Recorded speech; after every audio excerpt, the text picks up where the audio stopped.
Avant que la vidéo commence, je voulais vous remercier pour les 200 abonnés, exactement 203, et pour les dernières vues de ma chaîne, 150 vues en 5 jours, et près de 50 vues en 4 heures, ce qui est plutôt bien, donc je voulais vous remercier. Allez, bonne vidéo. Salut tout le monde, c'est Matt Cancetta. Aujourd'hui, nouvelle vidéo sur ce qu'il faut savoir sur le 86 Top Alu. 4 principales choses à savoir sur 86 Top Alu avant de l'acheter, ou si vous l'avez déjà, ça va aussi vous aider, parce que c'est très important. Allez, on va commencer. Voilà, du coup, je l'ai mis dans le jardin. Ça rend bien, avec le soleil. Alors, sommaire. La première chose à savoir, la préparation du haut moteur et du bas moteur. Deuxième chose à savoir, l'entretien, les kilométrages des segmentations et du piston. Troisième chose à savoir, les différents réglages, que ce soit carabus ou allumage, etc. Et la quatrième chose à savoir, l'utilisation, que ce soit enduro, supermoto. Et pour commencer, première étape, tout ce qui est montage et préparation.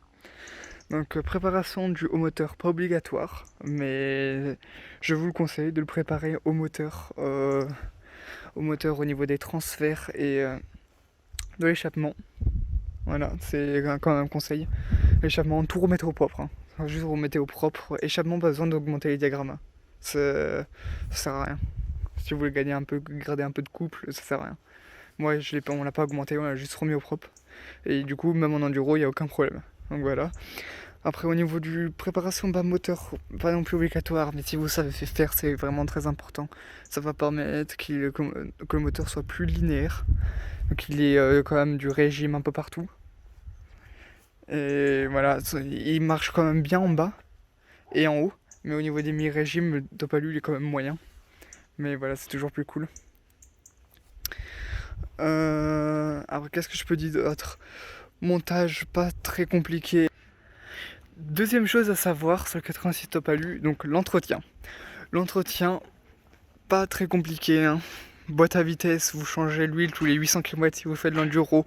Beaucoup d'enduro avec, c'est plutôt vers 700 km. Vous mettez entre 750 et 800 ml. Et puis bah voilà. Et après, c'est surtout, je voulais vous dire, c'est les segmentations. Les segmentations, c'est à 3000 bornes. 3005 maximum, mais je vous conseille 3000 parce que quand il va user le segment, ils vont commencer à s'attacher, en fait, à s'accrocher plutôt au niveau de la barrette et ça va fragiliser la barrette jusqu'à que ça va commencer à racler le nicacile. Donc votre cylindre il fera maximum 10 000 quoi, si vous changez tard. Votre piston c'est le double, 6000, ça c'est super important, à 6000 vous le changez, le piston. Très important c'est que vous changez à 6000. 6000 km le piston et puis bah voilà, après à 3000 si vous pouvez, vous foutez un coup de comparateur pour voir dans l'état où il est.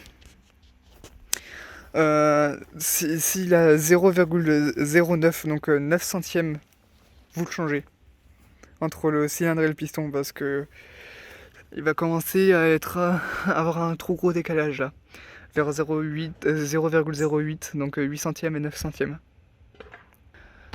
Troisième chose à savoir sur le 86 Top Alu. Alors, du coup, la troisième chose, c'est les réglages. Les réglages, je vous conseille carbu minimum de 28 mm. Si vous faites de l'enduro, 28 mm c'est bien, ça va vous garder un peu de reprise. Et au niveau des réglages, le 28 c'est ce qui est le plus simple, parce que vous aurez moins de décalage au niveau des températures. Parce qu'au niveau de changement de température, c'est là où vos réglages seront le meilleur. Après vous pouvez monter à 30, 32, mais 34 après c'est que suivant si vous faites une grosse préparation, ça sert à rien, ça sert totalement à rien. Donc 30, 32 quoi, maximum. 32 maximum et 30 quoi, entre les deux. 30 mm c'est un bon taille de carbu. Mais moi je vous conseille si vous faites de l'enduro du coup 28. 28-30 parce que c'est là où vous aurez le plus de couple, etc. et la meilleure reprise. Et surtout quand ça s'appelle, votre moteur sera le plus linéaire. Parce que le problème c'est que quand vous allez monter, vous allez gagner en haut régime, mais vous allez perdre en bas, la plupart du temps. Et après aussi l'allumage. L'allumage, moi j'ai un MVTDD. il est calé à 0,35. Mais là, on va bientôt le descendre. 0,35, c'est la valeur de base. Mais si vous pouvez et vous savez faire, descendez-le. Descendez le calage de l'allumage. Moi 0,35, on va essayer à 0,30 pour voir comment il réagit le moteur. Parce que vous dites c'est plus bas, du coup je vais perdre en performance. Mais s'il est bien calé, l'allumage, au niveau de votre moteur, vous gagnerez en bas et en haut. Donc après, vous faites des tests. Hein. Quand vous allez le descendre à 0,3, vous allez voir la différence. Hein.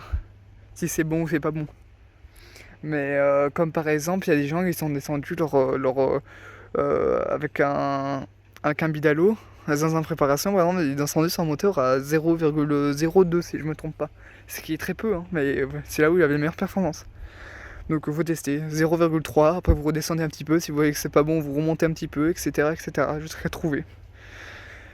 Et donc voilà, et je voulais vous dire aussi mon réglage carbu. Moi je suis en 28 Sunworld, gicleur principal je suis à 150, gicleur ralenti je suis à 50, et aiguille de base le plus bas, l'écran le plus bas. Mais après à voir, faut tester, hein. Moi c'est ce qui va, mais utilisez ces réglages de base, mais il faut que vous fassiez vos propres réglages. Hein. Suivant d'un moteur à l'autre, du pot, etc., tout change.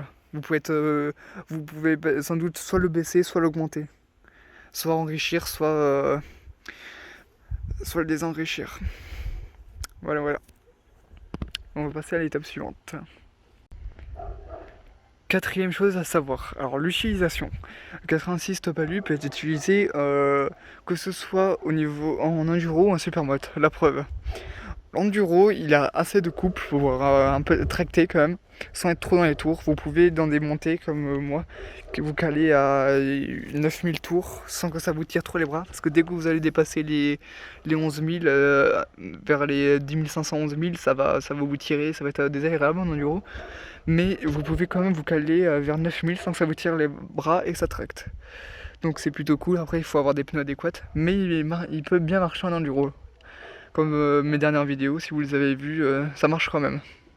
Après aussi, du coup, ça va plus jouer avec le Top Alu ou même des petites motos comme ça sur le savoir. C'est surtout si vous savez utiliser votre moto, si vous la connaissez, ça dépend de votre niveau. C'est au niveau de votre niveau qui va différencier. Mais il est très simple d'utilisation. Et super moto, hein, je pense que sur route, vous savez ce que ça donne. Il n'y a pas assez de vidéos sur YouTube pour voir ce que ça donne. Donc voilà. J'espère que cette vidéo vous aura plu, ça aura pu vous aider, vous donner quelques indications de base. Si vous avez des questions, n'hésitez pas. Merci d'avoir regardé cette vidéo. Salut les amis, c'était Matt Cancetta, à la prochaine.